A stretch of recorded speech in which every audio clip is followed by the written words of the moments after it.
Hi everyone, welcome back to This Old Bible. What a busy time of year it is. Week before last we were away on vacation.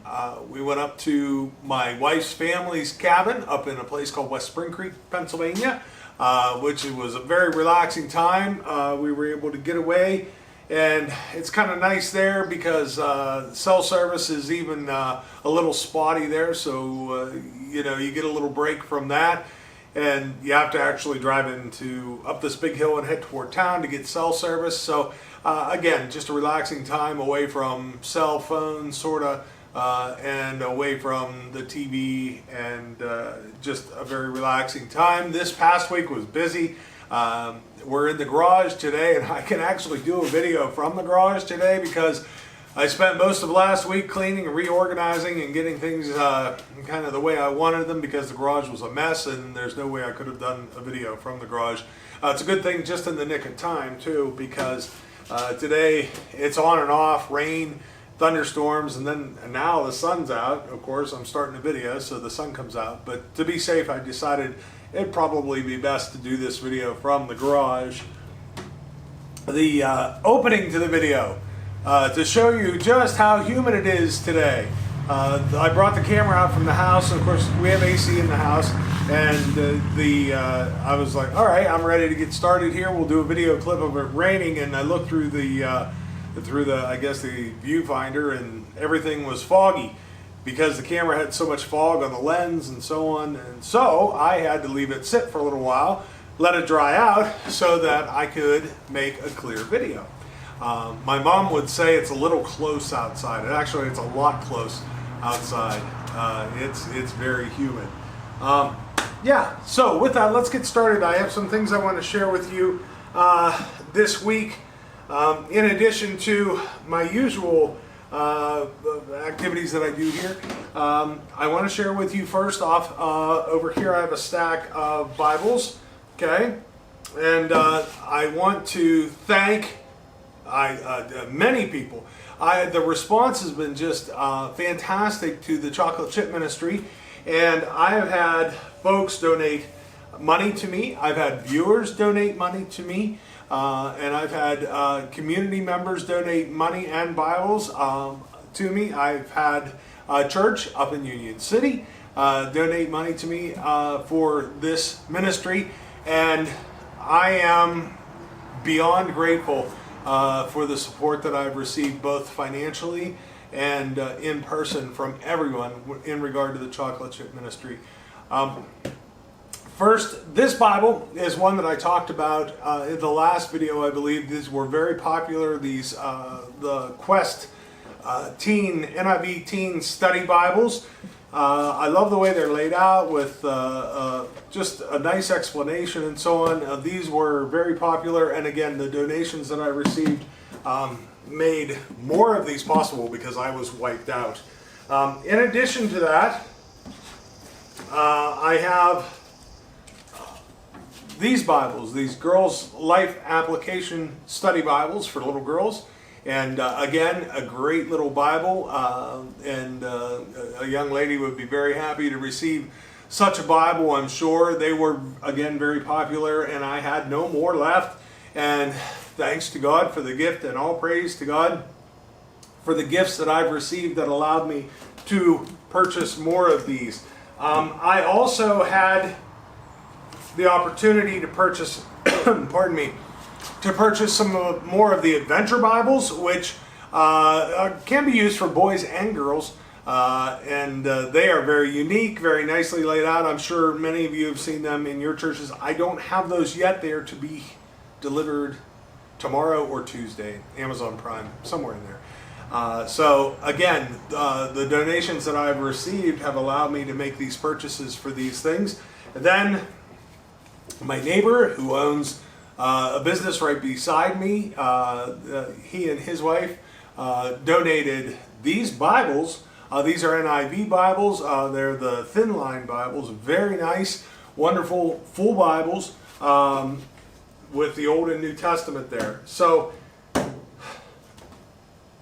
it's tough for me. it was tough for me to talk about donations and so on, and I am not here asking for a donation. You know the way I work. I'm not all about that. But the donations that I've received, my brother-in-law gave me a great perspective and told me that those don't act as though those donations were given to you.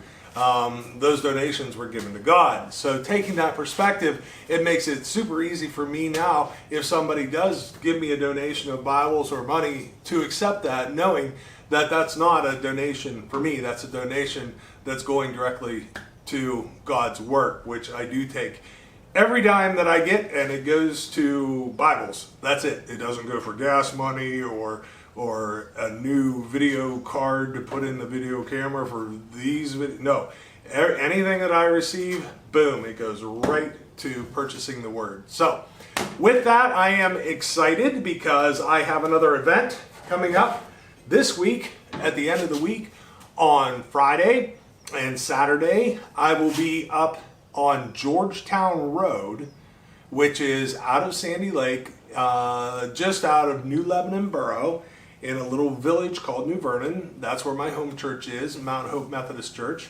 And I am very excited to set up there Friday and Saturday. Why am I setting up in the yard there? Well, because there's this big yard sale event. And it's pretty cool because I have a thing for yard sales. And if you look behind me, most of, allow me a second here. I have a bunch of tools hanging on the wall back here, and I like buying, I've told you before, I like buying USA wrenches. This is a Craftsman here, and most of my wrenches that I buy or tools that I buy have come from yard sales. So, give me a second. Yeah, so I kind of like yard sales. Well, anyway, this Georgetown Road yard sale goes from one county into another. It starts at Route 62 in Venango County, and Georgetown Road goes all the way up, crosses over Route 173, goes on out through New Lebanon, New Vernon, and heads to north of Shakelyville up to a place called County Line Road on Route 19. And on Friday and Saturday, it's not uncommon. These things happen in quite a few communities where you have a road-long yard sale day. So these folks will be having yard sale day. Our church is on that road, so they, as a fundraiser, sell spaces for folks, plus there's some outreach from our church there at our building. And then I will be setting up the chocolate chip ministry there for our second go round. I am reloaded with Bibles. Again, many thanks to you for that. I mean that sincerely, and it is truly amazing to see the gifts that have come in. I've had folks from my church donate. I mean, the support has been just phenomenal, and I am both humbled and thankful for that. So that kind of gives you a little update on the chocolate chip ministry, where we're at, where we're going. Everyone, John, Chris, Dan, I have helpers in all kinds of different areas here at the house, from assistant cookie bakers to decorator help to technical advice. So it is definitely a team effort. So yeah. Now with that, today, I'm going to slide the Bibles over here a little bit. I'm going to bring this old Bible over here and put it on the top because I got some things to share with you out of that. But before I do that, I want to talk a little bit. I've got great visuals here in the garage and different things I can use, and I'm going to bring this thing up here right now. And no, it's not a puppy like one video. It is one of these right here. All right, I think I can, yep, I see it in the shot. Okay, so what we have here is the North American Weed Eater. Call it what you want. Weed Eater, Weed Whip, Weed Whacker. I guess that's kind of like Kleenex, a name brand, but yeah, Weed Eater. But anywho, these devices are a wonderful invention, a wonderful creation. When I was a kid on this property, when my grandparents lived here, she had an electric weed eater that you would go around and I don't know how many feet of extension cord. It seemed like miles tons of extension cord. You plug the thing in the wall and do an outdoor outlet, and away you go. And you drug the extension cord with you because there was no battery power, or even these gas jobs weren't out yet. And you'd run around, you'd zip around each tree with the weed eater and chop down the weeds, and away you go. It was a great device. It always worked. The only problem was you had to drag that cord around with you wherever you went. So that part wasn't a whole lot of fun. It wasn't very efficient that way. And then you had to clean up all the cord and wrap it all up when you were done. There again, not a lot of fun. So, not to give you the history of the weed whacker, but obviously later on they came along with these gas jobs, which are great. But a gas weed eater is probably the one thing that can trip my trigger ahead of anything else as far as making me angry. And if any of you out there have ever used a 2-stroke weed eater, and I should probably cover up the label on this one because it's been pretty decent as far as getting it to start. But some of the ones I've had, oh my goodness. It's almost like the bane of my existence, but that's a little extreme. Seriously, weed eaters are just, a weed eater can take me from happy and joyful to, it's almost like a transformation like the Incredible Hulk on those Marvel things. A weed eater that won't start is so frustrating. It's like, listen, I mow the grass and all I want to do is take care of the weeds. I just want this thing to start and run. So you get it and you set the choke and you pull your brains out and so on, and then it won't start. You're dead tired. You pull the spark plug out, you clean the spark plug, get all the gunk off of it, boom, you put the spark plug back in, you pull your brains out some more, and finally it starts, right? All right, great, I'm ready to go work. And then you shut the choke off, and it dies. And it's like, oh, come on, man, are you kidding me? So then you go back to the garage again, and all right, maybe, I don't know, and you act like you know something about these machines, and I don't know, try to fiddle with the spark plug again or whatever. Pull. Finally you get it running. Finally you get it out there. You start weed whacking, you're doing great. All right, we're running now, everything's wonderful. And then you forget, you didn't check the string before you went out there, right? Boom, now you hit a twig that's sticking up or whatever. Now you're out of string because you were goofy and you didn't check the string ahead of time. So now you gotta shut it off. You got to bring it down here, back down to the garage. You got to tear it all apart, restring it, get it ready to go.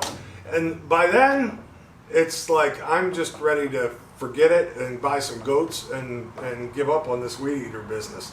So if you want to make me angry ahead of all devices in the world, right here, this is it. This is the device that's probably caused me more anger.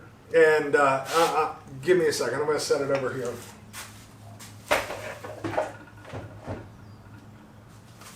And now, being honest, because again, just because I'm a Christian doesn't mean I'm perfect.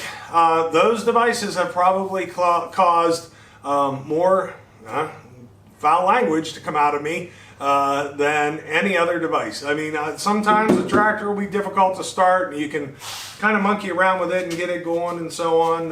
But I've never had anything so frustrating as my weed eaters. When it comes to trying to get them to work or use them. And again, a source of frustration, anger, and between you and me, I'm just going to tell you guys this, okay? So this is a secret. Don't let this get out there. I had a weed eater once when we lived down in our old house down in Stonebrook. That it drove me crazy, and it got to the point I let it get to me, and I got to the point that it wouldn't start, and I was pulling on it, and truth be told, I ended up grabbing it by the spool end, and I hit the motor end off of a tree. Yeah, that was me. But did it do me any good? Well, let's put it like this: the weed eater that wouldn't start became rather disabled after that point, putting it lightly.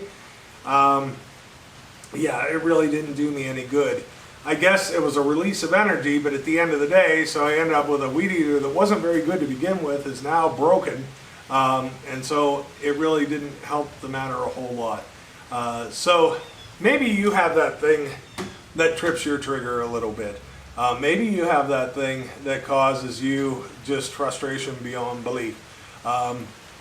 My point, I guess, today is take a deep breath, step back. Don't let it get you so far out of whack that you forget who you are perhaps for a moment. I mean, we've all been there. And if it does happen, then you got something that you can ask Jesus for forgiveness for. And he will forgive you. You know, it's not like that won't happen, but maybe do some things to help prevent that and think about it ahead of time. Now, as I'm talking to you, when I started the video, the sun was out. Hey, here comes the rain again, so it was a good thing I was in the garage. Now, I do have a Bible passage to share with you today, and it kind of touches upon anger and rage and so on. So, if you would, take out your Bibles and open them to Colossians. And we're going to look at Colossians 3. And I'm going to jump right in at verse 1 here. And you're welcome to follow along. Of course, remembering this is the Word of God. Rules for holy living. Since then, you have been raised with Christ. Set your hearts on things above, where Christ is seated at the right hand of God. Set your mind on things above, not on earthly things. For you died, and your life is now hidden with Christ in God. When Christ, who is your life, appears, then you also will appear with him in glory. Which, that's amazing right there. I love that part. I'm going to read verse 4 again, just so we hear this. When Christ, who is your life, appears, then you will also appear with him in glory. Wow, that's powerful. Moving on. Put to death, therefore, whatever belongs to your earthly nature: sexual immorality, impurity, lust, evil desires, and greed, which is idolatry. Because of these, the wrath of God is coming. You used to walk in these ways in the life you once lived, but now you must rid yourselves of all such things as these: anger, rage, malice, slander, and filthy language from your lips. Do not lie to each other, since you have taken off your old self with its practices and have put on the new self, which is being renewed in the knowledge in the image of its creator. Here there is no Greek or Jew, circumcised or uncircumcised, barbarian, Scythian, slave or free, but Christ is all and is in all. I'll go back to that verse 8, if you would, with me, toward the end. And filthy language from your lips. So swearing, something that happens, I get it, sometimes with folks, and you know, it's many times it's situational, and I think over time, because of the way the culture has been, and perhaps movies and so on, it has lightened as far as, again, the culture goes in our country and the world, as far as, you know, it's one of those, not really a sin, not so bad. But our Bible tells us otherwise. And when you do have those moments like me, when things are not going right, and whether it's a weed whacker, or whether it's a report you have to do for work, or maybe it's something with the kids, who knows? But you know what I'm talking about. We've all been there. We've all had those frustrations. Again, this is not a video where I go, now, you shouldn't swear. That's not, I hope I'm not coming off that way. Things happen, things slip. But we are held accountable for our behaviors and our actions. So when you do meet frustrations and things tend to boil over, remember, go to Christ with those. Go to Jesus. Take them to him. Ask for forgiveness. It's important that you do that. Don't just let it slide. We're held accountable for all sins. So with that, again, not a now video, just a reminder to keep all of my friends, all of my believing friends, keep things at the forefront of your mind. So with that, again, I want to thank you all for the support for the Chocolate Chip Ministry. This is wonderful. It's amazing to watch God work. I am humbled to be his tool in this process, to bring the Word of God to people that perhaps don't have it in their homes. So again, I am deeply humbled by that. And again, I'm humbled and just amazed by your response. And once again, I thank you for that. So with that, try to find some air conditioning. Remember, it's a little close out there. Okay? God bless you and have a great week.